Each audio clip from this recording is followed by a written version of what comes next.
জাল দলিল চেনার উপায়। একটি দলিল আসল নাকি জাল কিভাবে বুঝবেন? দেখা গেছে আপনারা অনেকেই আছেন নতুন জমি ক্রয় করবেন কিংবা অনেক ব্যাংকার আছেন যারা ক্লায়েন্টকে জমি বন্ধকের বিনিময়ে লোন দিতে যাচ্ছেন। এখন দলিল আসল নাকি জাল সেটি চেক করতে হবে। তাহলে আসুন জানি কিভাবে বুঝবেন দলিল আসল নাকি জাল। আজকের এই পর্বটি খুবই গুরুত্বপূর্ণ, তাই ভিডিওটি শেয়ার করে আপনার টাইমলাইনে রেখে দিন।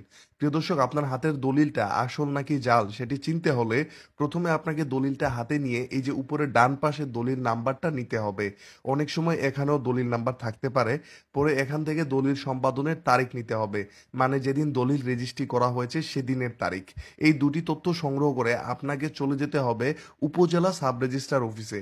সেখানে গিয়ে তালাশি দিয়ে দেখবেন বালাম বা ভলিউম বইয়ে দলিলটা পাওয়া যায় কিনা।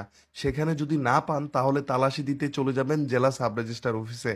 আর জেলা সাব রেজিস্ট্রার অফিসেও যদি না পান তাহলে বুঝে নিবেন যে এই দলিলটি আসল নয়, দলিলটি জাল বা ভুয়া। আশা করি সবাই বুঝতে পারছেন। আসসালামু আলাইকুম।